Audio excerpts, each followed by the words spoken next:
Muito boa tarde a todos.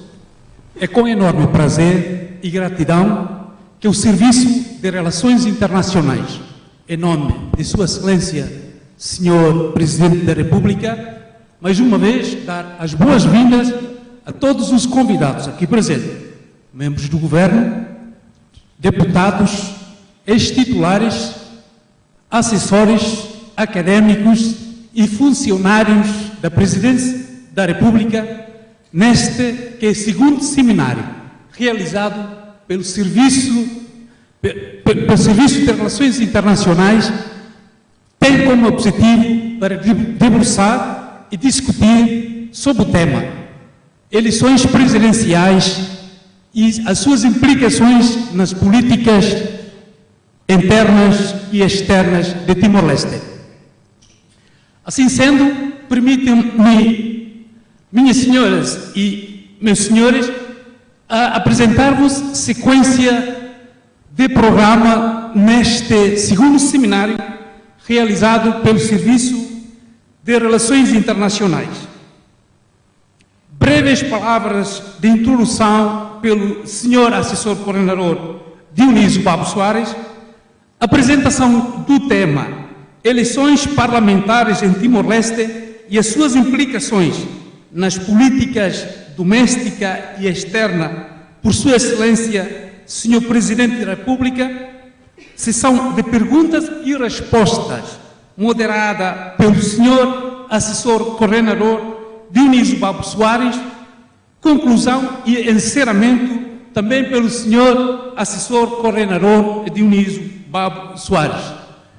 Vamos dar início à nossa primeira sessão e é com respeito que eu quero convidar o Senhor Assessor Dionísio Babo Soares, assessor e coordenador de Serviço das Relações Internacionais, sendo moderador nesse seminário, para dar breves palavras de introdução, antes de convidar a Sua Excelência, Senhor Presidente da República, a iniciar a sua intervenção neste segundo seminário.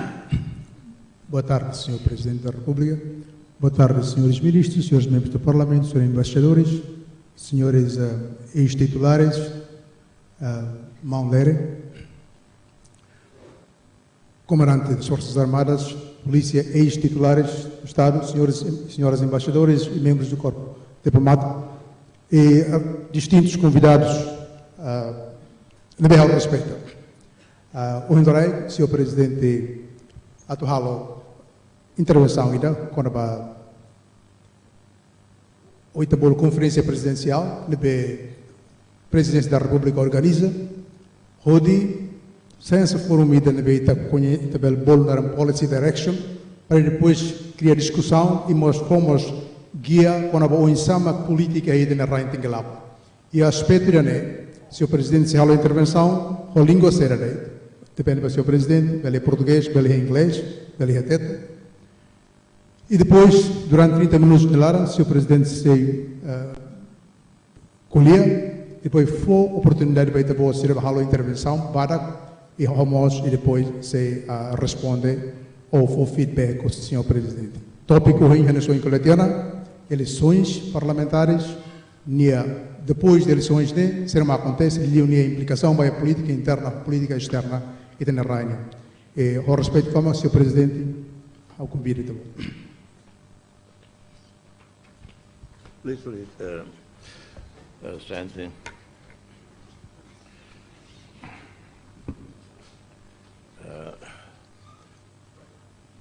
I will speak in English because I survey the audience. All Timorese here speak English, or at least look like they speak English. And I apologize, no simultaneous translation. So I cannot impose Portuguese or Teto on our guests.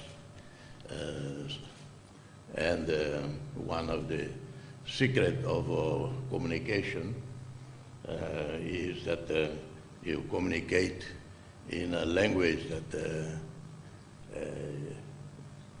the target audience understand better. So, but here, very difficult. And so I go for English. Occasionally I will make some comments in Portuguese or Tetu. This is the second seminar or meeting we have under this structure.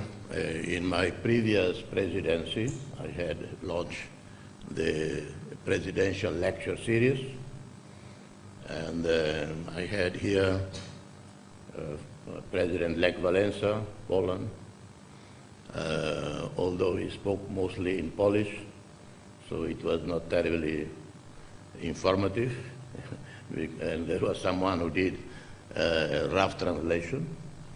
I had Shashi Tharoor from India, at that time junior foreign minister.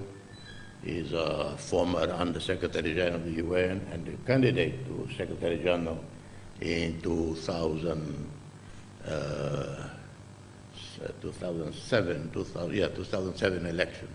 And he got 12 votes of the 15.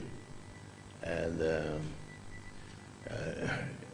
when he was here, he had just published a book, Midnight Children.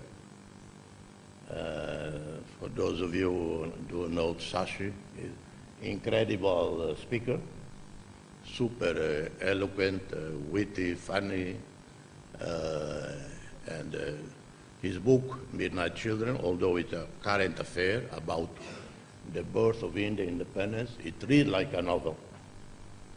A few years later, I had already left office, but I kept inviting some friends to come, so we had Lakhdar Brahimi, the great UN negotiator, Afghanistan, Iraq, Syria. He was the mediator, lasted longer in Syria, 3 years as mediator. Then he apologized to the people of Syria. He couldn't deliver. And now, of course, he retired. And several others, Nobel laureates, not only in peace, like Kailash Satyarthi, Muhammad Yunus, but the Nobel laureates in sciences, in medicine, in physics, they all came. But today is, so far, I don't know, more modestly, it's me. And today the topic is elections, a bit of our history of elections, and what it means for the next few years to come. You know, just off the top of my head, we had elections in Constituent Assembly in 2011, which resulted in a resounding, overwhelming majority by Fretilin. Out of 88 seats, Fretilin got 55. The Constituent Assembly had many more members. And then it converted down to our first National Assembly after adopting the Constitution. The following elections was 2007, where Fretilin came down drastically from the height of 55 seats down to a bit over less than 30, but that was understandable. It was after the 2006 crisis and the emergence of CNRT, but still remain the largest party, however, unable to form a coalition to secure the absolute majority. Our constitution is very clear. The party that the most voted party, or a parliamentary majority, having consulted the president, having consulted with members of parliament. Precisely, you consult with the members of parliament, with the parties in the parliament, to ascertain whether a party that does not have absolute majority could still govern as long as you secure agreement with other parties, what we call acordo de incidencia parlamentar. Of course, acordo de incidencia parlamentar meaning, the parties commit themselves. They don't join a coalition, but they commit themselves to support that minority government. Well, that would work. It worked in Portugal on a number of occasions, but very difficult to have an agreement on parliamentary incidents. In Timor Leste, even with solemn agreements that you swear with killing the blood of, killing a poor rooster, the blood, and or a red pig, all kinds of rituals, and still a week later, few no longer honor the agreement. So very difficult to have a minority government. The promise of vote, support the budget, the program of the government may last only a week or two. So very, very, I wouldn't advise, a minority in government. It was, I conducted negotiations for 1 month. I tried every different options. I had a paper, 1 page, with 4 different scenarios, 4 different options. I even took all the parties to up in the hills, above Dare, beyond Dare, for a full day. Didn't work. I invited parties alone, then together. Finally, after 1 month, we had a final meeting in Ferrol, in what was then Memorial Hall, and donated by Korea. The Memorial Hall donated by Korea, the building, was for a specific purpose, not for the Minister of Tourism. It was for an independent memorial hall. But at the time, I kept warning the government, said, listen, this building was donated by the Koreans for a memorial hall. And of course, they ignored my warnings, and they just took over and became Minister of Tourism. I hope we can kick them out from there sometime and go back to a memorial hall. So there, by then, the AMP had been formed, comprising CNRT, PD, PD, PSD, and ASDT. Later, Kundertin joined, but initially it was CNRT, PD, ASDT, PSD, so, and all other smaller parties. So it was they secure close to 40 seats majority. So that was then the following election, 2012, CNRT was the most voted party. And then we have 2017, the only time when there was a minority government with one party, with PD, but even both wouldn't have an absolute majority. So we tried incidencia parlamentar, but it didn't survive the first vote on the party program. So early election in 2018. Ending now, the election in 2018, I think was 12 May, and by 28 May, the Court of Appeal certified the results, so 12 June, and the new, the 5th legislature began its function with the President of the Parliament elected on the 13th. And then the process rolled on, normally adopting the program was voted, the budget, etc. But then we had a crisis in 2020 when the budget was rejected, crisis within the then quorum.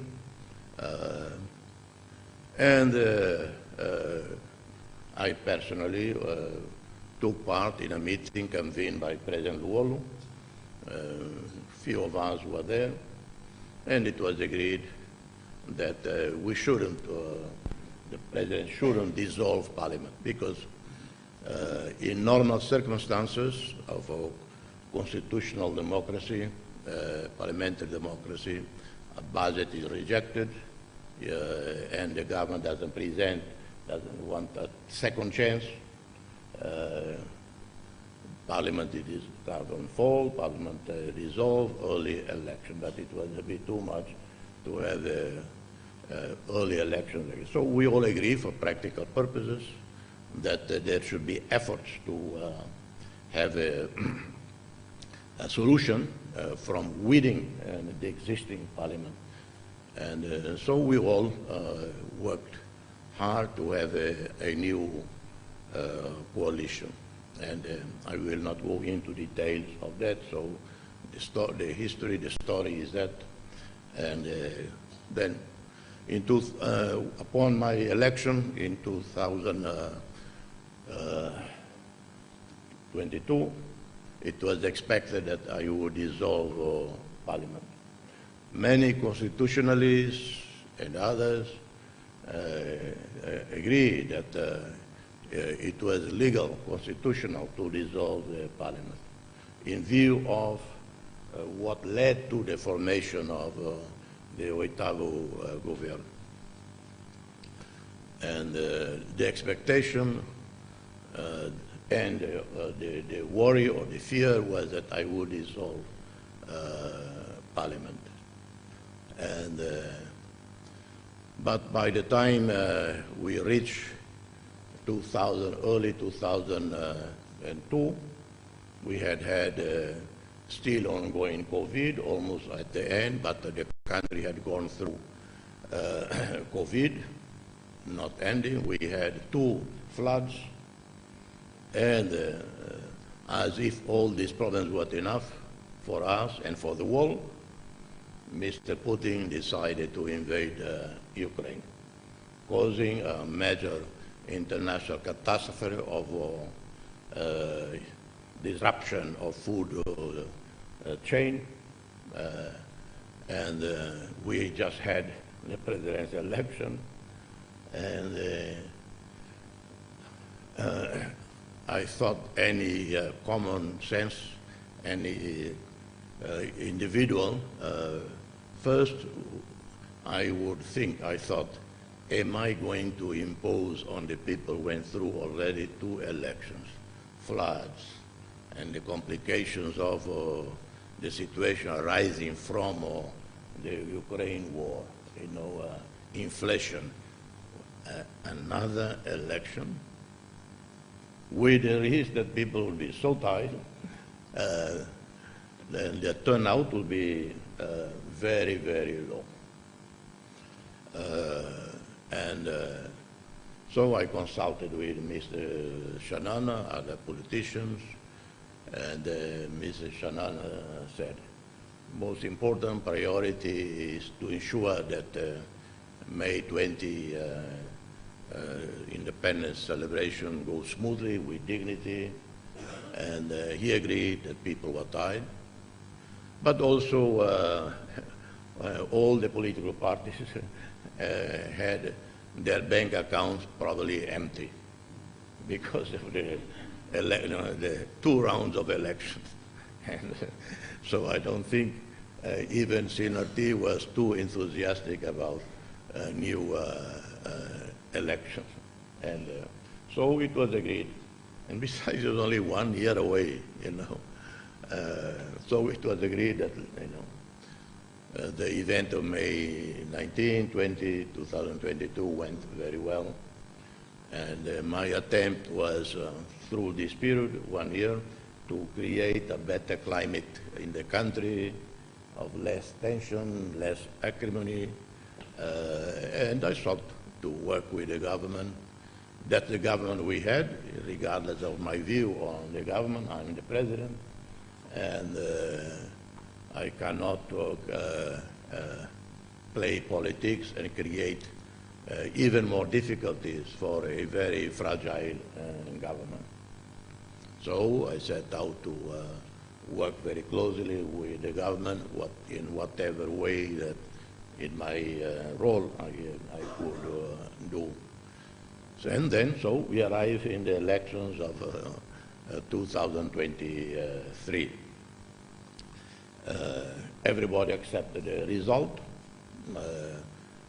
As always, in most democracies, we just look at the elections in the United States, parts of Europe, particularly Southern Europe, Mediterranean Europe. Because if you go to the Nordic countries, elections are much more, how you say, are calmer. The Nordics take a lot more for them to get excited. And when you come down from the Nordics, you can, even when you reach Germany, still mostly white. When you get to France, yeah, becoming agitated. You go to Italy, even worse. The Portuguese are a bit more subdued, you know, although Latin, they manage to control themselves. And if you go to Latin America, it's chaos. You know, elections help, they are free, but and in Asia, vary a lot. You know, you go to India, don't try to even understand the politics in India. And so in Timor, we did have a very acrimonious debate. Even me, totally innocent, I was accused of supporting CNRT. Some were very upset. I just went to Baucau because there was a party there. There was even very few people, and maybe 50 people, just to thank them for the support. And then I stroll around Baucau Villa, took a lot of pictures, and most of the pictures I took were of threatening radicals. You know, and the moment I turned the camera on them to do a picture, they and I published. I put it on Facebook. So I didn't know why Fretlin was so upset that I went to Baucau. But other than that, it was absolutely peaceful and to be expected. The acrimonious debate everywhere. As I say, only in Norway, Iceland, the name itself, Iceland, tells you what to expect of elections in Iceland. Everywhere else, we common mortals, everywhere else, we are very passionate, very temperamental, and the important thing is that the election went absolutely correctly, although there are some alleged irregularities, but CNRT, I say that because there was a press conference today, but CNRT said, regardless of the allegations of irregularities and the demand for the PGR to investigate, CNRT accept the result. But it is necessary for political and pedagogical reasons to investigate this kind of allegation. That's fair enough. Today I met with the President of Parliament, Dr. Aniceto Guterres, to discuss the calendar.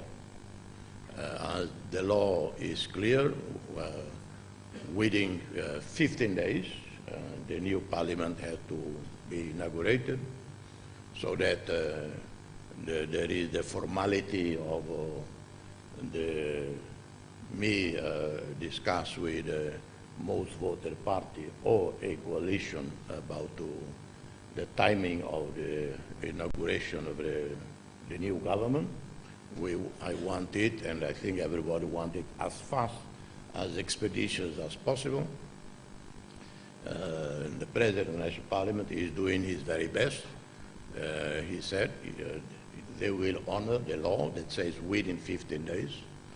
And he said 15 days cannot mean it has to be on the 12th of June. And as I was expecting and everybody else was expecting. 15 days is mean 15 days, it could be 14, it could be 10, it could be 13. I don't argue with that, and said it's up to the President of the Parliament to talk with all the party groups in the Parliament to agree what is reasonable. I have advised also other parties, please talk in the Parliament. Be flexible, be gentlemen, be nice. But also, I said, we cannot delay too long. We cannot violate the law. It has to be within 15 days. Yeah, the President accepts that. But we also have our national responsibilities and international responsibilities. Some of the international responsibilities, like the implementation of the ASEAN roadmap, it is a national, it is also national policies, a national agenda. You know, if I were to talk about international law of the sea as it pertains to the Atlantic Ocean, I say, yeah, that's probably entirely a foreign policy issue. But when I talk about, we talk about ASEAN accession, it cannot be just a foreign affairs issue. It is a national issue, not only because of our commitment to join ASEAN, our commitment to implement the roadmap, but by doing it, we are strengthening our institutions.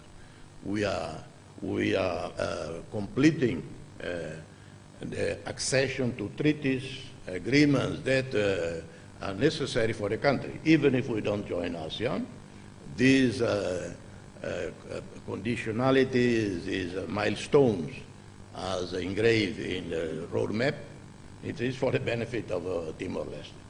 So therefore, that's why I say the roadmap, ASEAN accession, it is not only not a foreign policy, it's very much a national pillar, one of the important pillars of the consolidation of the state of Timor-Leste. So we cannot run the risk of delaying the implementation of the roadmap. And so I believe tomorrow I'm meeting with the President of CNRT, followed by the President of PD, and to discuss the formation of the future government, the ninth government. And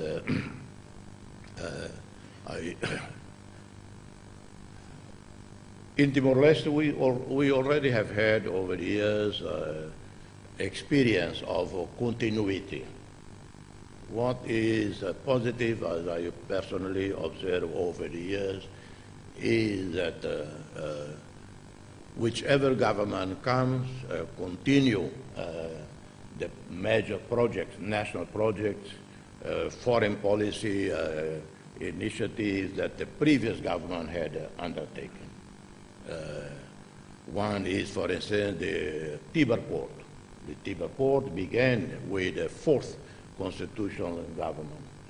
And then the studies began at the time, I recall, and then completed by the oitavo government, and which I highly commend, because it was not a very, I say, they felt themselves, you know, very secure, but the atmosphere and in the country, international situation, all of that was not that easy. But yet, they concluded, and we inaugurated on 28 November 2020, and numerous other initiatives, some like the Delhi International Airport. Well, I recall it was discussed way back in the first government. And of course, it was not realistic or not possible back then, but these were concerns that were discussed way back. Finally, an agreement was signed the other day for the upgrading of the airport in 3 phases. Phase 1, Phase 2, and Phase 3, both the national government, our budget, but also loans from IFC and a grant from Japan with support of ADB, World Bank, and so on.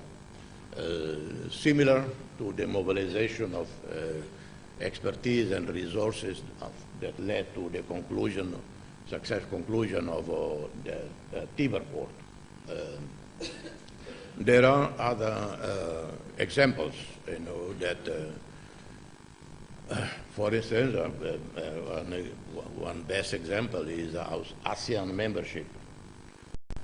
I could go even to previous century because when I first went to Indonesia, June 74, we were still in 20th century. I think, yeah, it was 24. June 74, I met with the then Foreign Minister of Indonesia, Pak Malik. I'm probably one of the few people alive who met Adam Malik back then. Everybody else probably died already. Because, those who knew Malik, they were already in their 50s or 60s, I was 25 years old. So, and with Malik, we talk about Timor Leste joining ASEAN. And ASEAN had just was created 3 years or 4 years earlier. So, but of course, it was just a conversation about it, and then we didn't think much more about it, except soon after independence. By 2002, I was already talking about within 5 years we will join ASEAN. And luckily that ASEAN friends were a bit more skeptical and didn't invite us in right away. It would have been a disaster. A disaster because I personally had no idea of how cumbersome it is. And only when I saw the roadmap in May, and I saw a report about, for the rest of the year, more than 500 meetings. For the rest of the year, so May till December, more than 500 meetings. So more than 1,000 meetings in the year. I say, God, how are we going to be able to attend all these meetings? And of course, Timorese ministers, members of parliament, they all love traveling. But I'm sure after a few months, they will start making excuses not to travel. They probably say, oh, I have to go to Los Palos, I have to go to... until now, any excuse is good to go to Bali, to Surabaya, to Jakarta. But as we get tired down by ASEAN meeting, I think enthusiasm will be there. So, but fortunately, it's very close by. We put the application in 2011, as everybody knows. Even 2011 was still, we were in a very weak situation. But only in 2010, more or less, that we discussed, approve the National Strategic Development Plan. The National Strategic Development Plan was, I can say, the brainchild of Mr. Shanana. He traveled every single municipal and sub-district, overnight in every sub-district, one night, all day and one night. And out of curiosity, I went to one of the first meetings in Eleicao. Well, by the afternoon, I was tired. I came back to Delhi. I was president at the time, and I didn't accompany Mr. Shanana again because you sit there all day long and into the night. The next day in the morning, off to another. So it was absolutely thorough conversation with the people. To be implemented started in 2011.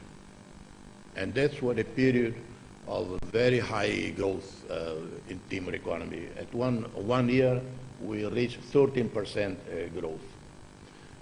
Average was 10, 11, 12, 13, etc. Pushed by heavy investment in infrastructures all over the country.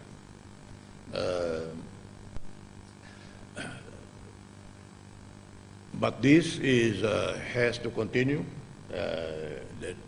and this is part of the requirements for our ASEAN eligibility that we are capable of being a partner in ASEAN infrastructures. Then came the electrification of the country. Back then, from 2002 till I don't remember which year when the electrification was inaugurated. Well, even Delhi, we had to live with 4 different generators. 1 or 2 were donated by the Norwegians. All the others came from the past, and some were American brand, that's very old. I remember Ms. Shanana called President Susilo Wangwidiono. I said, please, can you send some of your electricians, mechanics, to fix our... and the Indonesians, President Susilo, always very generous. Within 2-3 days, 20 electrician mechanics came to work in the power station. And most of the country had no electricity. I remember I was Prime Minister during a period of crisis, 2006. I promised the people of Eleicao, promised the late Bishop Basilio Nascimento, September 2006, Eleicao will have electricity 24 hours. And it was not my miracle or my making, it was the government at the time. I was Prime Minister, but the government was the same. What changed was just the Prime Minister. It was a threatening government. And I was there like a temporary assignment to manage the government until elections in 2007. Bishop Basile phoned me that evening. He said, thank you, electricity is on, as you had promised. But the appreciation was to José Teixeira. At the time he was in charge of electricity. So it was like Eleicao was the only municipio that had electricity September 2006, 24 hours. So huge investment in electrification of the country, plus the road, the bridges. The European Union contributed enormously. I remember one day I went to Vikeke. In one single area in Vikeke, we inaugurated 5 bridges. And before the 2007, the European Union supported building of 4 or 5 referral hospitals. Eleicao was the last. Waikusi, Maliana, Suai, Maubisi.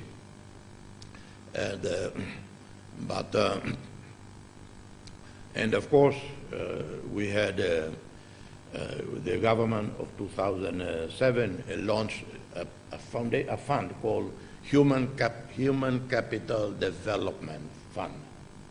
That was, I would say, an exceptional initiative. I remember I was in Thailand on a visit when I was president. I went to visit some universities, and at the time, 100 Timorese had arrived in Thailand to study in 4 selected universities. One was the Asia Institute of Technology, which is rated as one of the best or the best in Southeast Asia. A previous visit to Philippines, I was Prime Minister with President Gloria Macapagal Arroyo and authorities. 100 Timorese landed in Philippines to study in one go. Indonesia was always ongoing, but in addition to the many thousands of Timorese who go to Indonesia, the government, with this fund, sent Timorese to selected universities in Indonesia. Unlike all the many others, or Timorese who went there on their own, they'll go to Kupang, they'll go anywhere in Indonesia. But there was a specific program under that, that scholarship scheme. At the time, about $30 million a year, the budget.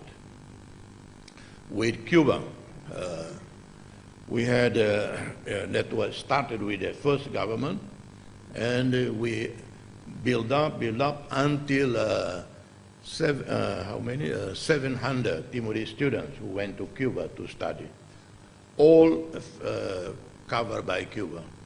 We only gave pocket money to our students to go to Cuba. And then President Fidel Castro, in a meeting with him in Kuala Lumpur during the non-aligned meeting with Mr. Shanana, he said, "We will help you set up a medical school." And I was skeptical. With due respect to President Fidel, I thought to myself, does he know what a medical school entails? Well, it did happen. 4 years later or so, we have the medical school. So all of these have to be done in the last, since 10 years, 15 years ago. We are much better prepared to join ASEAN, but still overwhelming. But we work better under pressure. Yeah, if you tell a Timorese, well, we have to organize this for 2025, they'll say, what he's talking about? 25 is 2 years from now.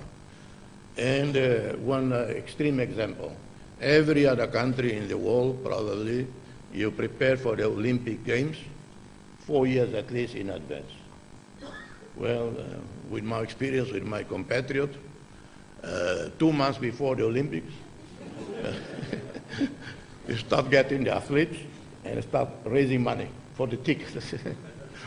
I have had this direct experience, people coming to me. I don't know whether we improvise or we are overconfident that in 2 months. Probably we improvise because we never win any Olympic medal. The only country we managed to beat in some games is Ambassador of Brunei, my apologies. The only country we managed to beat is Brunei.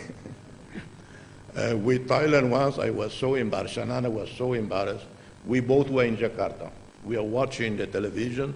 Timor was playing hockey, or I don't remember, something in Bangkok.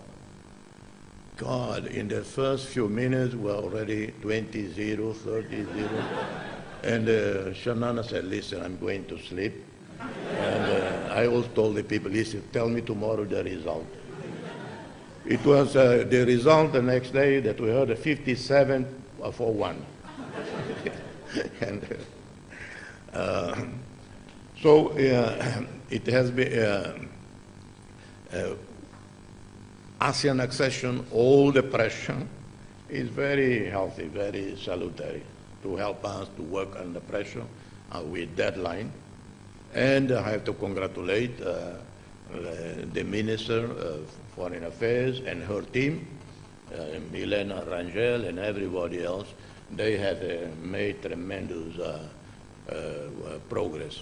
And it's not only the foreign minister, but because they then put pressure on all other ministries and the Minister of Finance, and the Transportation and Communications, and all others that we, because 10 years ago, I don't mention the name of the foreign minister at the time, he told me, and when I was president, so it was more than 10 years ago, he told me, please, can you chair the meetings on ASEAN?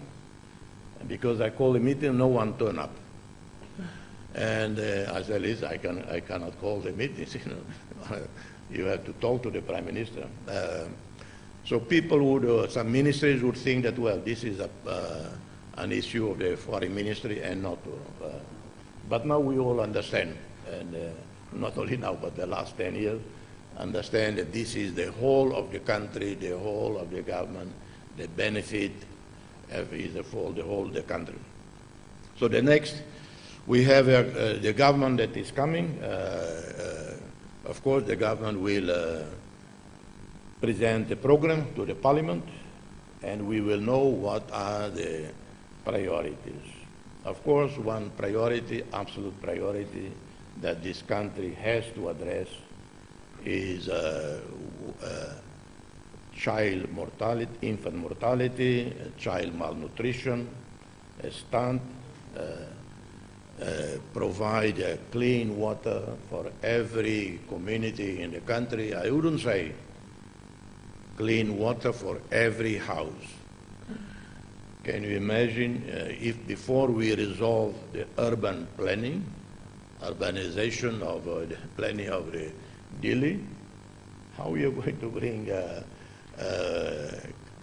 tape water, pipe water to every house? It would be total nightmare. And but at least in each bairro, in each aldea, there is a water fountain, a bit like in Portugal, in Switzerland, I saw over the years. I enjoy drinking the water in the fountain in Switzerland. And the fountains in a place like this, water spring, is a community gathering place. Sometimes friendly, sometimes gossiping, bad-mouthing the neighbors or whatever. Is a social event when people go to. So at least in every aldea, clean water, so that people in the aldea can go and fetch water. We have to build more preschools, hundreds of them. We have to look at the merenda escolar, how to better implement it. And easier said than done.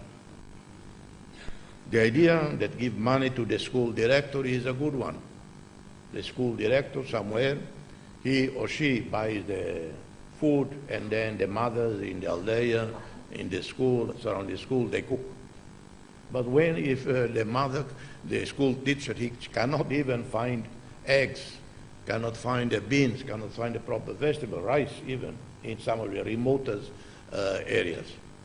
Huge logistic nightmare. The country is small, is only 15,000 plus square kilometers, but well, once you are in the mountain area, you walk forever. And I hope that the government will be pragmatic and work with WFP, World Food Program, and other international agencies to assist directly the government in implementing this program. We don't have the human resources, the experience to do a massive, proper merenda escolar program. We have to mobilize the World Food Program, UNICEF, and everybody else. And I prefer to work with the UN system. Why? Because you can do two things. You outsource to private companies, or you outsource to the UN. Well, even if the UN charges, for services, administrative costs, well, they never charge more than a private company. And so the government had to have a real dialogue with international agencies, international NGOs, Timorese NGOs, trained by WFP, by UNICEF, to execute this program. This is a matter of urgency because it's totally unacceptable that 20 years later we still have so much child malnutrition. And it is not a question that, there's disagreement. No, everybody in this country, politicians of all persuasions, agree. This is a moral, ethical issue, but also an investment for the future. So, food, agriculture, food security, clean water, better education for the people. Absolute priority. But at the same time, if I were to be dictating, sometimes I prefer, I begin to admire more the North Korean system. And in North Korea, you know already who is going to be president, you know in advance, and everything happens. In this country, you have to go democracy, you have to go to the parliament. So, but if I were to tell the prime minister, well, I would say, get majority in the parliament to pass a license, a law, authorize in the government to govern for the next 5 years on certain issues just through executive order. Way back in 2001, I was telling partners, so please don't impose on us, Timorese, too much regulations. But at that time, we are also very romantic about integrity, transparency, rule.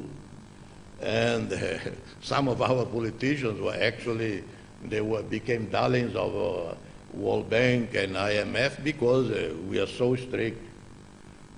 I said, well, a few years later, we start feeling bogged down by the laws, the regulations. We follow the recommendations from Norway and from the World Bank and so on.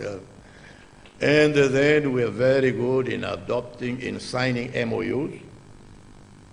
This country is #1 champion in the world in MOUs. Even our police commander, but I'm not referring to you, a former police commander, he would go somewhere to Indonesia and come back very happy, proud with an MOU. I say, listen, this is not your, that's not your competence, and that's for the Minister of Interior. I don't mention the name of that then, but everybody else, come home victorious with an MOU. The Indonesians, joke with us. Sometimes, although the very Asians, they're very polite, but sometimes they say the Timorese are, have with us more than some 80 MOUs. And then we never follow up because. So I would tell the government, please work with the parliament to anything pertaining to ASEAN. Let's do by government council ministers, and they come to me, I sign without even looking at it. I just sign off, and not to waste time. Because my own legal advisor, they also love to, and I tell the legal advisor, your responsibility just to look at the constitutionality of it. And the rest, leave it with me. Don't bother with any other aspect. If we don't do that, it is going to be very difficult to implement the roadmap, very difficult to clean up the bureaucracy, very difficult to create the atmosphere, the legal conditions to encourage investments. Very difficult. With that in mind, I don't want to tell the Prime Minister, the soon-to-be Prime Minister, because he has much more experience, authority than me. He is the Prime Minister elected, and I would say, to the extent possible, please don't fire left and right, because a pity in this country, and it's not only in this country, I know quite a few countries around the world. A government comes in, even the poor cleaner, it doesn't belong to the right party, is out. The driver, and so on, let alone the more senior people. Why would I want to fire a poor cleaner? God, but this has happened. Even the cleaners were. Try to work with everyone in the parliament. Try to create first a better atmosphere. Try to embrace those who feel they lost. That should be the guiding principle, philosophy of any government, particularly in our societies, not only Timor, but across the world, in the more fragile countries. The guiding principle is try to work with everybody, to make everybody feel they are part of this enterprise of consolidating peace, democracy, delivering more and better to the people who for years and years are waiting for improvement in their lives. A winner, wherever it is, in the battlefield, if you are a general in some war front somewhere, you beat your adversary. A great general is the person who would walk over to those who were defeated, shake their hands, embrace them, let alone in the defeat in the political battle. Well, 5 years later, 4 years later, new election. You might find yourself on the other side, meaning on the losing side. In the 20 years we have seen those who won before, and then they lose. And then they get upset because everybody was fired, removed, and then the tables change again. So why don't we just be polite, be civic, and be pragmatic, be wise to work with everybody. Because from the outgoing government, a lot they did. As I mentioned, in spite of the political atmosphere, in spite of the COVID, in spite of the Ukraine war, all of that, a lot was completed by them. And many of them have a rich professional experience. So I hope that myself as President, working with the Prime Minister, the Parliament, and others, we will make the next 5 years of the best possible transition for the new generation. Of course, in Timor Leste, we talk all the time about new generation, as if since 2002, in the whole of the government, in the whole of Parliament, were people of the 75. No, when we got to 2002, in the first constitutional government, there were no more than 3 or 4, maximum 5 people from 75. The Parliament, there was none from 75. They're all from the post-75 generation. And today, if you look at the outgoing government, no one is from the previous generation. Of course, the so-called new generation, they keep calling themselves new generation. but many of them even have already grandchildren.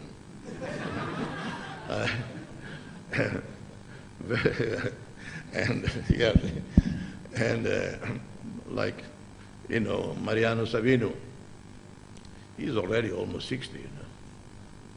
50 something. 50. 50, yeah.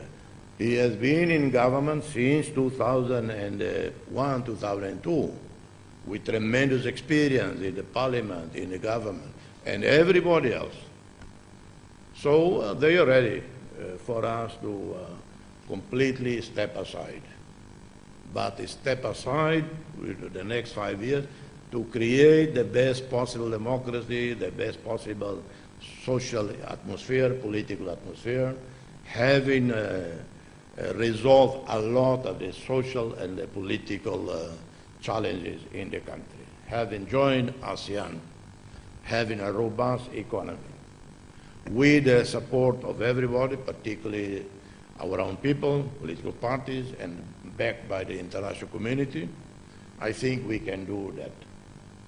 We already have been able to show that contrary to the pessimists who thought that Timor would be very unstable, no, we are, as you know, Freedom House, the economists rate us the first democracy in Southeast Asia. I apologize to Indonesia, to Brunei, to Philippines, that in something we beat you.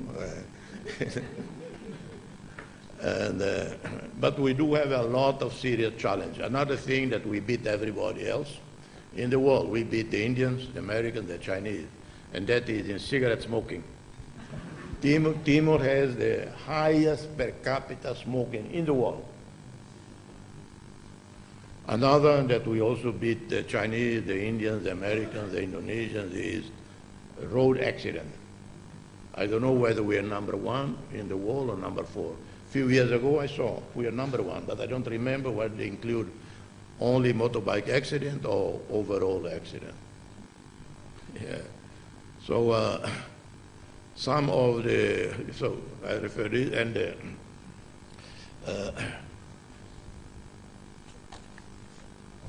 then last but not least is, of course, I hope that with wisdom, pragmatism, and that Timor Leste and Australia, particularly the joint venture, agree on the development of Greater Sunrise. It is going on for too long. We have to agree on the development. For the pipeline to come from 10 years ago, 15, the Australian side would say technically not feasible. Now the CEO would say yes, technically it's feasible. The only problem is the cost. If the problem is the cost, we are able to mobilize the resources. If Australian side says not financially not possible, in the past we would say, you know, the old saying, all roads lead to Rome. That's from ancient times. Today we would say all roads lead to Beijing.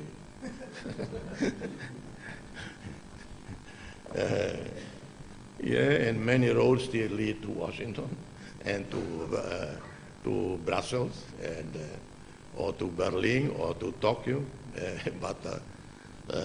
So if not, then don't accuse us of being pro-China and so on, because this is, we will resolve it this year, latest next year. I thank you. I think I took more than half hour. 1 hour. 1 hour. My apologies.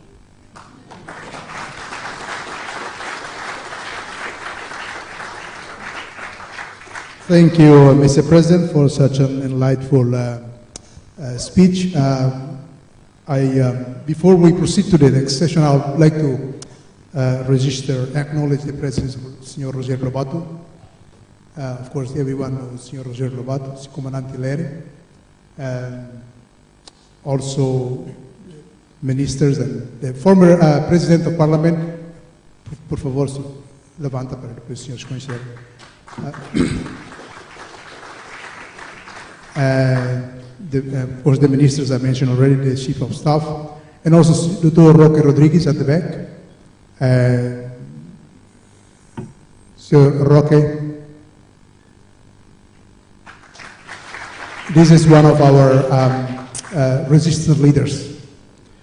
And also, I would like to acknowledge the President of Câmara de Comércio, Dr. Jorge Serrano, the Chief of Staff of the Prime Minister, happens to be sitting at the back. Thank you very much for your presence. I think with the President's brief, entertaining elaboration, and also very policy guiding way of showing what Timor Leste will be or should do or should pursue in the next 5 years. I would like to invite Your Excellencies to, at least 5 of you, to make comments or ask questions, and then the President will, of course, provide also feedback, and then we'll proceed to the next door for some refreshments. So please do, 5 of you who wants to actually say anything in response, or at least comment on what the President has said. If you have any question, please do so. May I invite the first one to speak up first?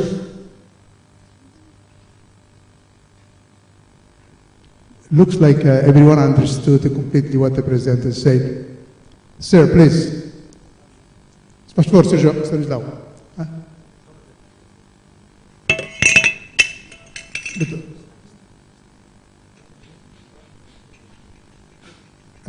Micro. Pode levantar para ali, para aqui, por favor. Okay, please be as brief as possible.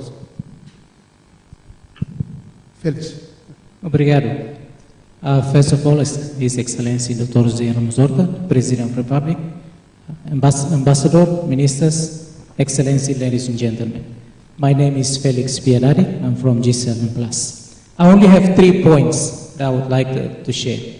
First point, as part of the G7+ Fragile to Fragile Cooperation, we promote peer learning and sharing of experience. We invite a member of G7+ to join us to observe the election. In this opportunity, I would like to share one experience from the G7+ countries, Sierra Leone, which is the steering country of the G7+. In Sierra Leone, Mr. President, ladies and gentlemen, they conduct 4 different elections: the president election, the parliamentary election, city council election, and the election for mayor, all in one day. So this is something that we have been sharing with the relevant election commission in Timor Leste for a possibility, a consideration for us to see, because they consider this is more time saving and cost saving. Second point, we also have submitted a report to CNE and STI. We propose 4 different recommendations, but today I just want to highlight 2 main recommendations. The first one, we encourage for women participation. We noticed that during the observation of election, majority of the political party activities, both campaign and debate, are dominated by men. So this is one of the recommendations that we encourage. Second recommendations are based on the experience from Sierra Leone. We also recommended the counting need to be done at a polling station instead of polling center. This is more time saving and also more effective in terms of the longer time that takes in order to do the counting at the polling center, because we observed that in a number of polling centers, the counting ran all the way until midnight. The third point that I would like to raise, G7+ is currently working on preparing a lesson learned report. The experience from Timor Leste that we can share with the member of the G7+, possibly also with other countries in the regions. So we welcome also a collaboration with the Office of President, the coming government, so we can produce a good report that we can share with the other countries of the G7+, and also other countries in the regions. Obrigado. Thank you. Let's move to this gentleman at the back. Sorry, Stanislao? No, sorry, I can't see it properly. Auditor Zito, please. I'd also like to invite the ladies to please provide your comments. Obrigado. I have probably 4 comments here. Number one, I'll just get to the point for please introduce yourself, please. Okay. Haunenara José Antonio Guzmán Guterres. I'm an obstetrician and gynecologist by profession, and I've been working with UNFPA for the last 5 years, and I'm here with Ms. Precia, our UNFPA representative. Thank you for the opportunity. I just go straight to the point. My first point, Señor Presidente, the result of the election has been made available, even though it wasn't announced officially by the Tribunal Recurso, but we all know the result.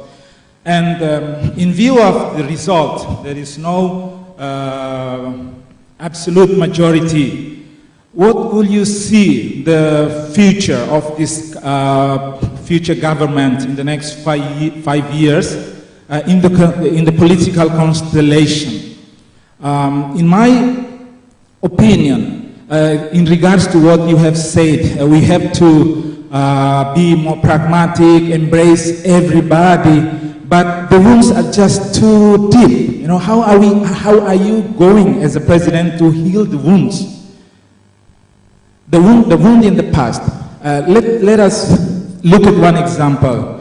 Every party that occupies the position in the government will choose their own people to be in the government position. And you were just saying that this current government is going to lead this country, has to be a pragmatic, embrace everybody. What will you suggest on how to heal the wounds? I guess you understand my point. Number 2,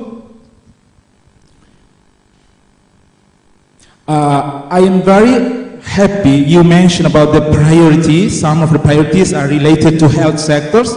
You're talking about malnourished children,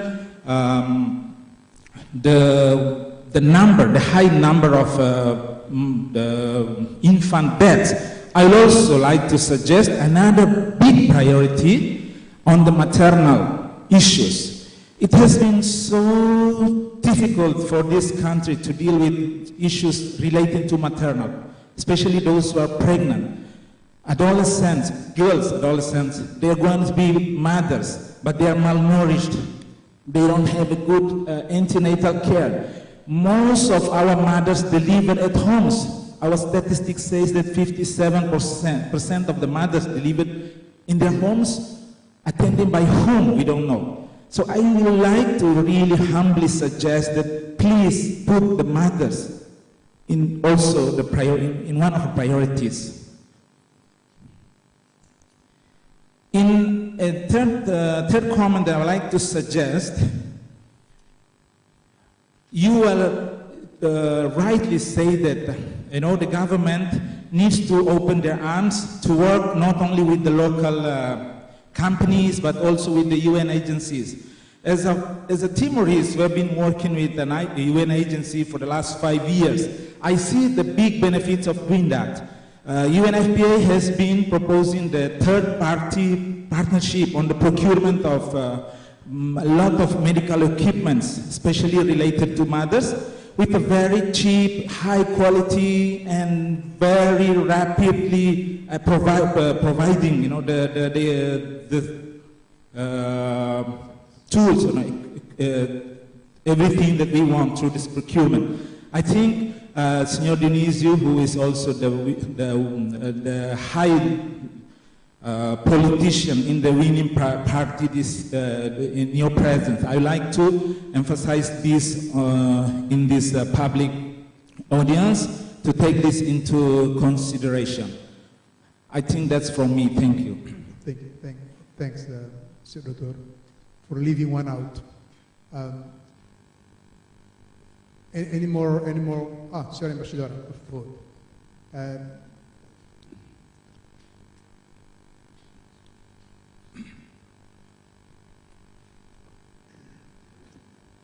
Muito obrigada, Sr. Presidente, Sua Excelência, Sr. Presidente, Srs. Ministros, deputados, ex-líderes de Timor Leste. Uma vez que me foi dada a oportunidade de fazer uma pergunta em língua portuguesa, não me faço rogada, vou aproveitar a oportunidade. I can have the answer in English so that my colleagues will have the benefit of the answer. Penso que ficou aqui claro que durante 20 anos de experiência como novo país, Timor Leste teve 20 anos para construir enquadramentos, MOUs.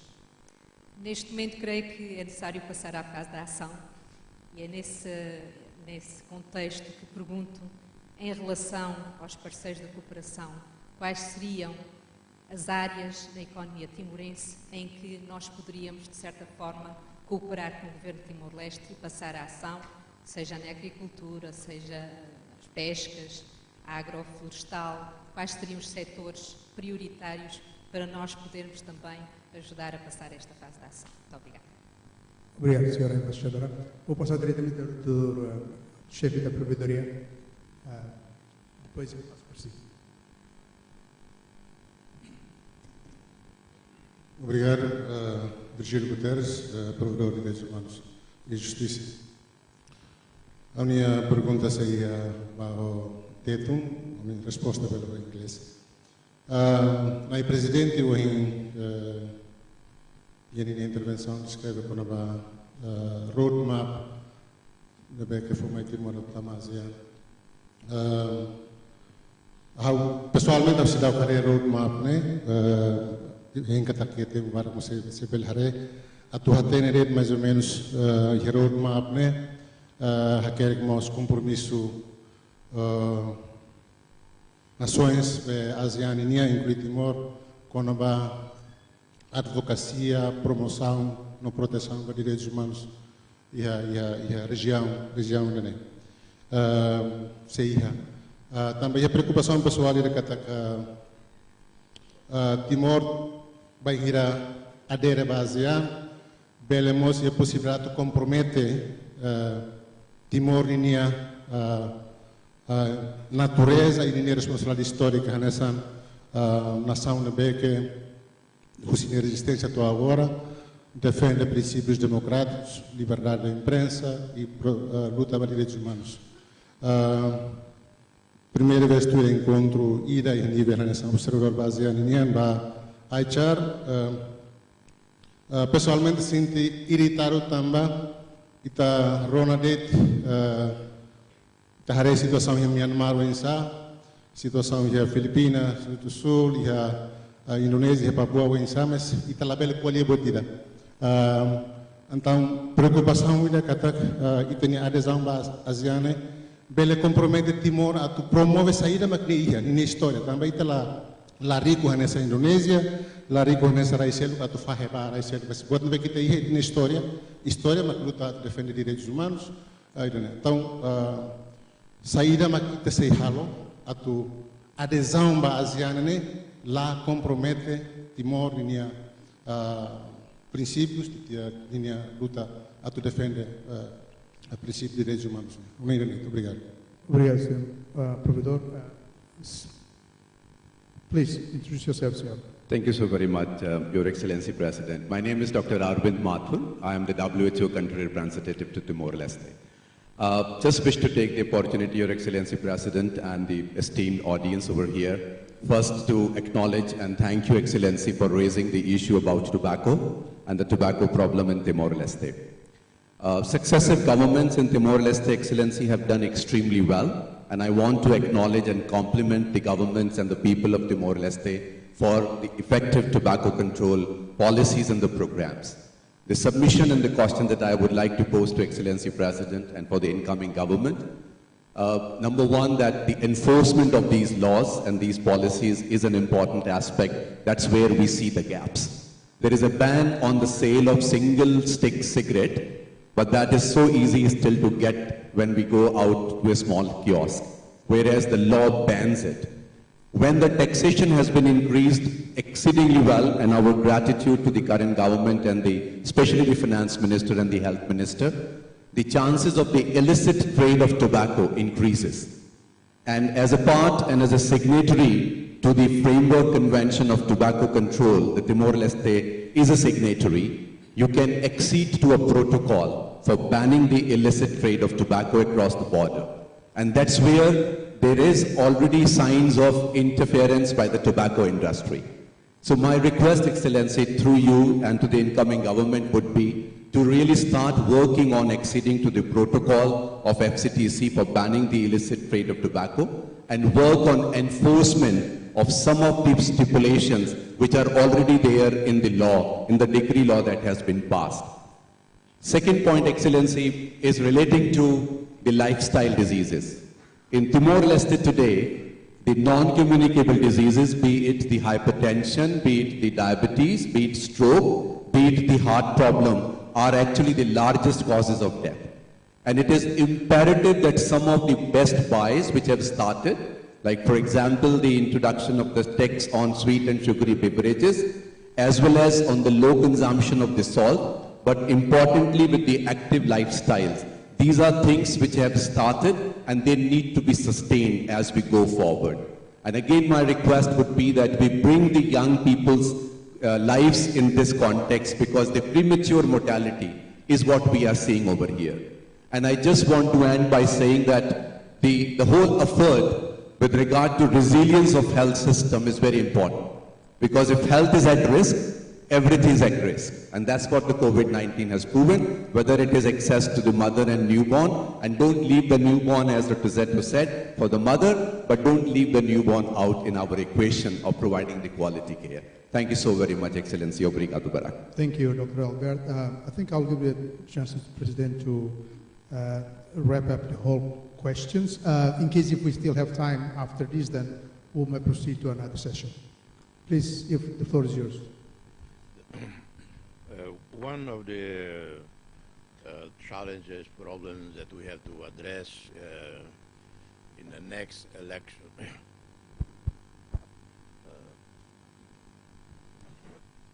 for the next elections is to look at some of the more successful elections in terms of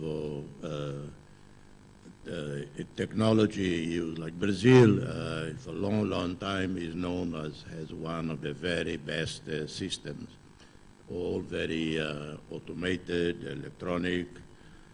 We still around just the election card, cartão eleitoral, is very antiquated system. Way back in 2011, prior to the 2012 elections, I was advising the government at the time to look at the postal voting. The Americans have done this, I don't know, for 50 years. Elderly people vote from home. Americans who are abroad, they vote from wherever they are, U.S. embassies or whatever. And and it's remarkable that almost 80% of people voted. When we have situations with the current system, if someone has registered in Aldea, somewhere in Suai, and whatever, Los Palos, and in Los Palos, it's never in Los Palos. Just, you get to Los Palos, then you have to go to the Aldea. Well, I hope that we will wake up to 21st century, and we are still almost like, our system is still like from 19th century or 18th century. And so that's it, to facilitate that. Well, because some, of course, conveniently in the government during campaign, because the president vetoed the law. Well, I vetoed because it came into to my desk so late in time, but in spite of that, Stay and Senior, they did a remarkable, fast, very expeditious setting up. But we can do much more. That would be much more democratic. So Timorese in UK, anyone can vote. In Australia, Portugal, wherever, in Korea. So technology allows us to do, particularly when I think by October this year, the submarine cable will reach Timor Leste, no, Senior Minister? Well, it's correct, no? And yeah. So, and the one from Port Hedland, Australia. So, but in terms of, yes, I have followed the work of G7 Plus and follow the developments in Sierra Leone and so on. Well, Timor-Leste, we have a very good representation in the parliament for women, because the law imposes every third candidate is a woman. I mean, why only every third person? Why not every other person should be a woman? You know, I totally agree. Yeah, it should be every other every second, every first is a woman, every second is a man, and something like that. So, we have a less women participation for many social reasons, and sometimes it's nothing to do with I say, impediment. No, the poor woman is the man enjoys go off to all the commissions, and then someone has to look after the children. And one silly thing that happened here, like God, CNA also spent so much time criticizing the participation of children in the commissions. What is wrong with it? The children, they are not participating, they are not taking part, they are enjoying the music, they are enjoying the distraction and all of that. So if you forbid children from watching the election, well, might as well forbid social media, because they don't want they don't watch the election, they will watch all the other social media that is more nefarious. Yeah, let the children enjoy themselves, you know. And so because, you know, what's the problem with the mother going to the campaign, the commission, with the children? Big deal. So, but so much, even some NGOs got so agitated about it. No political party using children for the election because the children don't vote. So can you imagine a politician worry too much about tricking children? No, they don't care because they know age 17. No, the children just go. And I don't think it's fair to deny them an additional entertainment. Let them watch. They learn something probably. And so that's one thing I totally disagree. Yes, there was a reference to heal the wounds and so on. Well, our people that I have observed over the years are among the most forgiven anywhere in the world. And it's only necessary for leaders with authority, with legitimacy to. It is not that the election left so much wounds. I said, well, election is election. And if we look at in 2013, following first the very tense election of 2017, 2007, very tense, there was some violence, and then came the 2012 elections. CNRT won first time absolute majority, I think. And then by 2013, the budget passed the parliament unanimously. So from 2013 to 2016, 17, there was absolutely harmonious party relationship.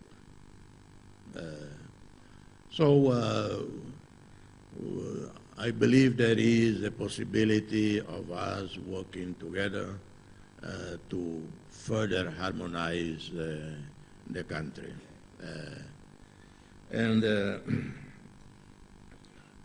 in relation to, and I'm not saying about that, when I say talk with everybody, doesn't mean everybody has to be in government.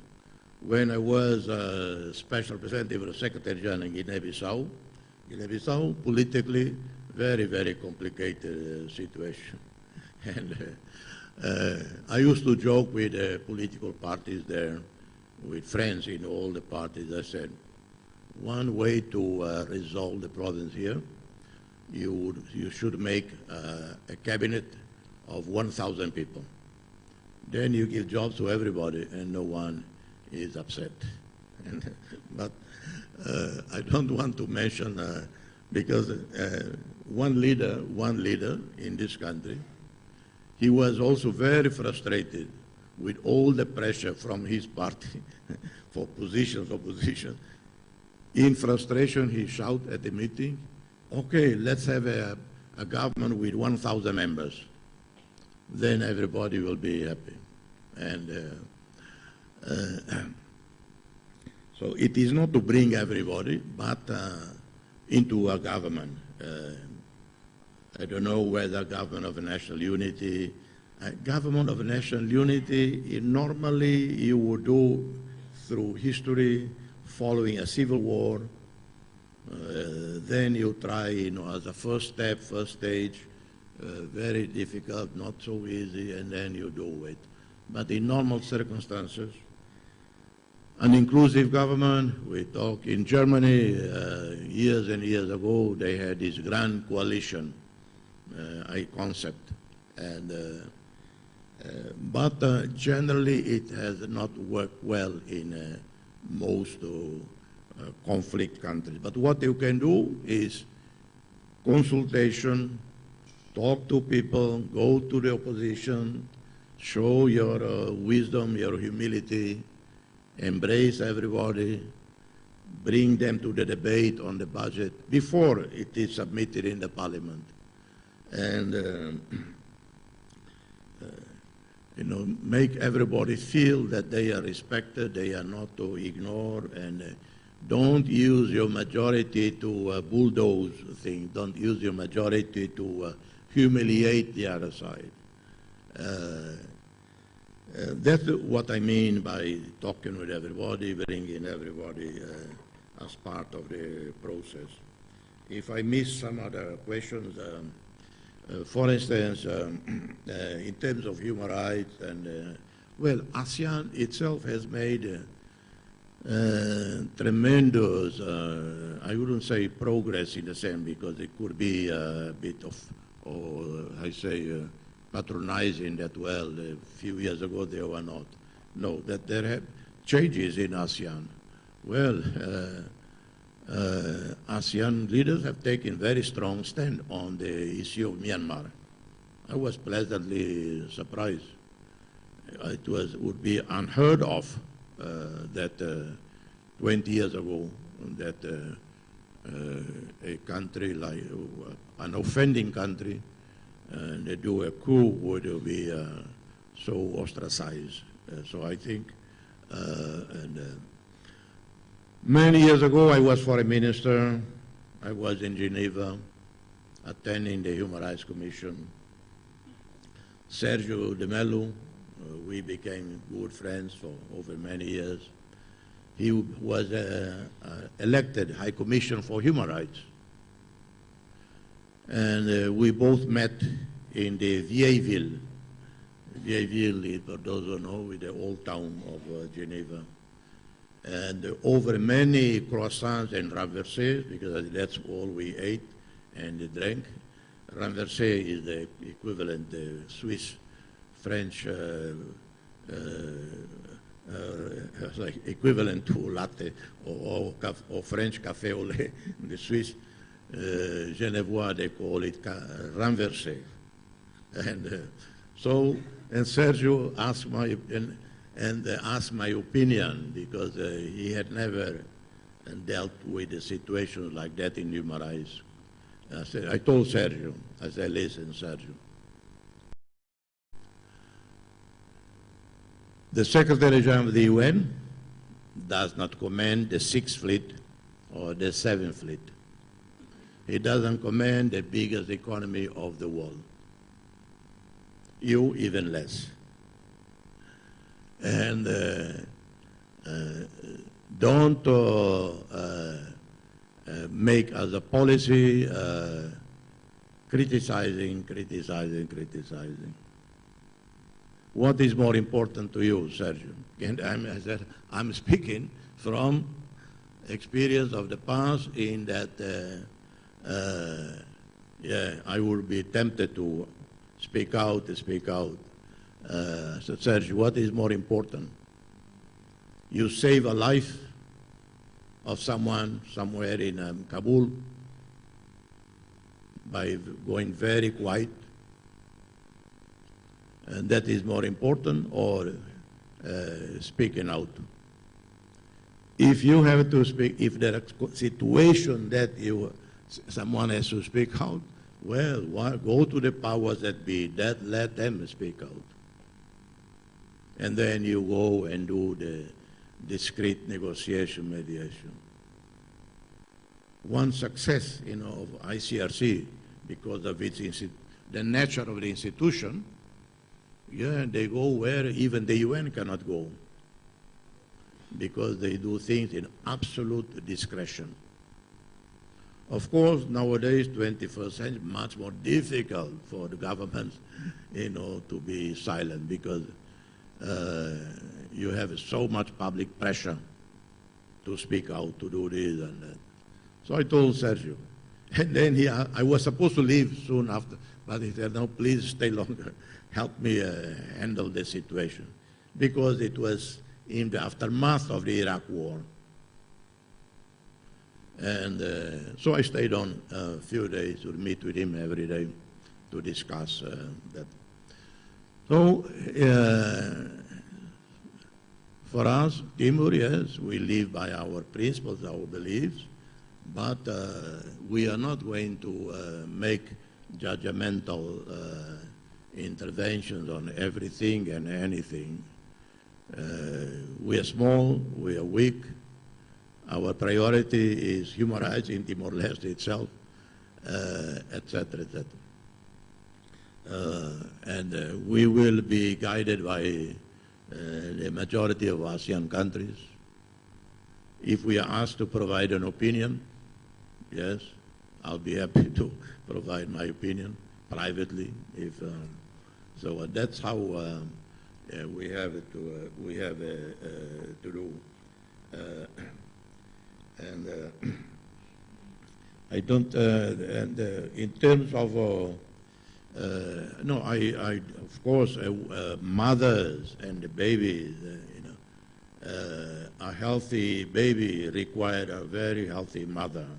We have to invest much more in women in childbearing age, in nutrition, in hygiene. One problem in Timor with malnutrition has to do with a very low level of breastfeeding. I was shocked when I saw the figure a year or so ago, less than 60% breastfeeding. And even when there is breastfeeding, it doesn't mean necessarily it is hygienic. So it's very, and then when it's formula, it's one of the biggest killers is formula milk.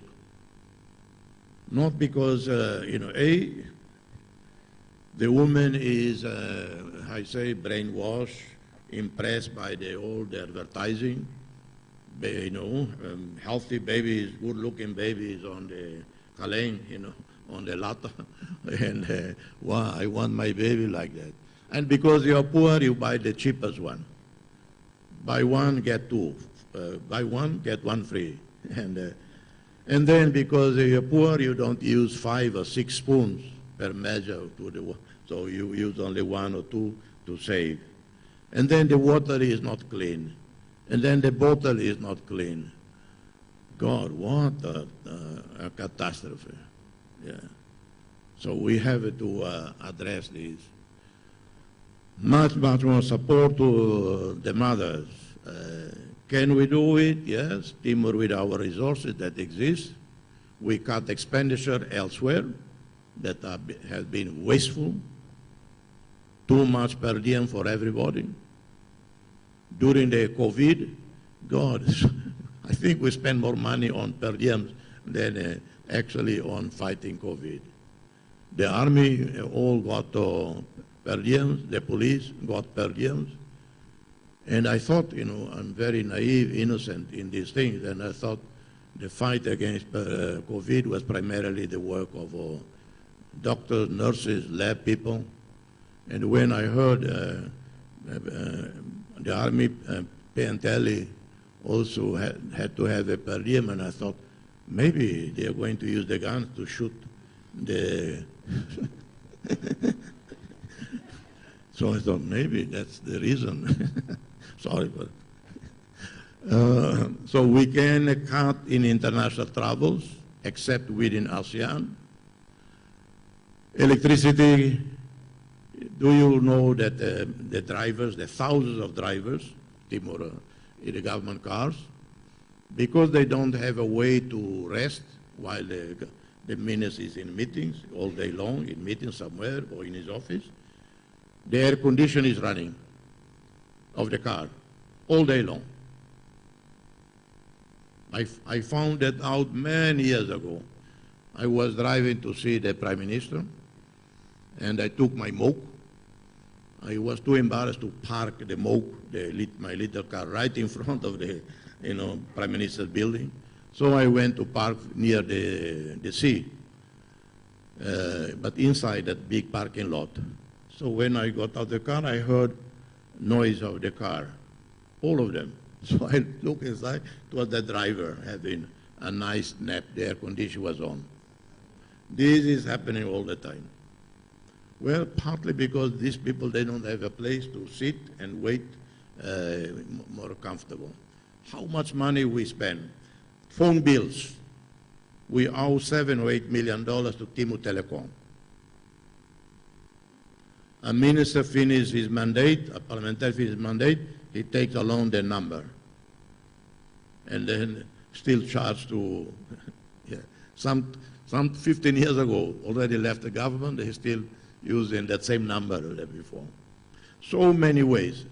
The civil service can be cut by 50%, easily. And how then you do? Of course, I know it's not that simple. Well, let's look at creative job schemes. One way is, yes, immigration. Oh, some people, some of Timorese with rhetoric say, oh, independente agora ita atam ba ema. Those working go to work in Korea, and so, well, many other people before us, Europeans and non-Europeans, they all went through the same. When, Italians, why so many Italians in Australia, so many Italians in the United States? Well, fleeing poverty. Why so many Argentinians and so many Portuguese in France? Well, it's like we all went through the same.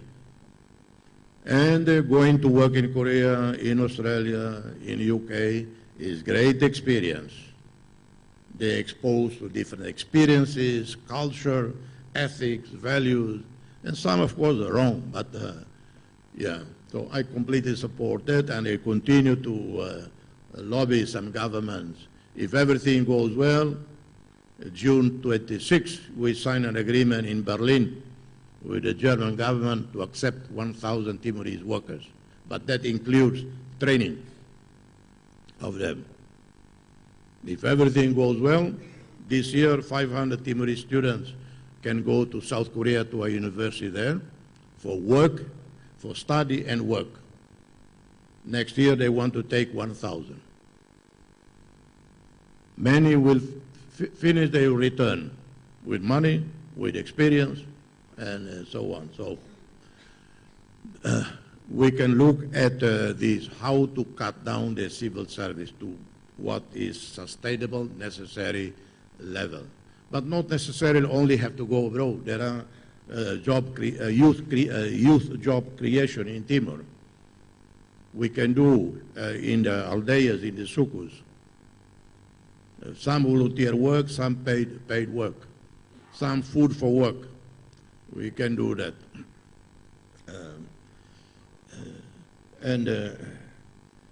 We will, for a long, long time, be very continue to count on the international community to help, continue to help us. The members of the international community, some are bilateral donors, some are part of multilateral arrangements. Please continue in whatever way continue capacity building, advisory work.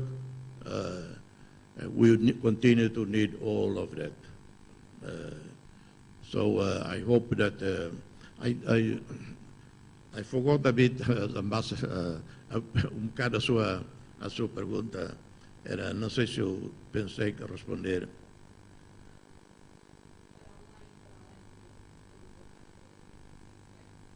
Seriam as prioridades de ação numa nova fase de construção do setor ou de consolidação do setor económico?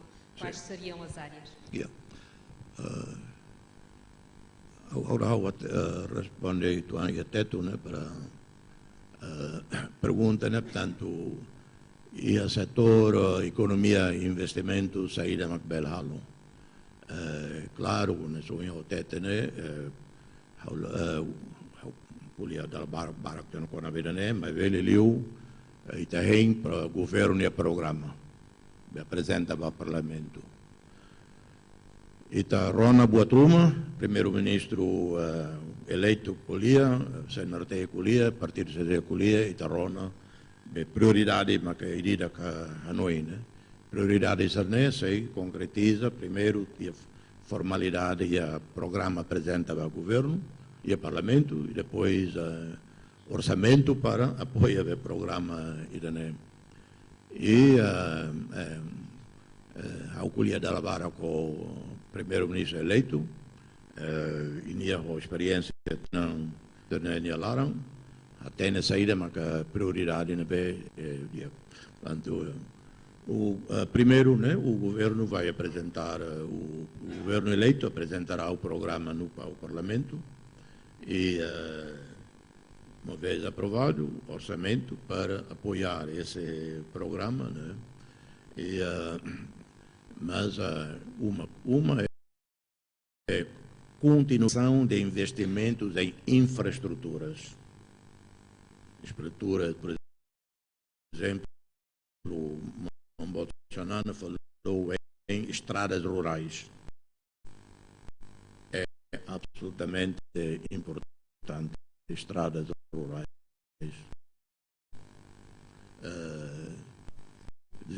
Desenvolvimento rural, tanto. E tem que haver sistema bancário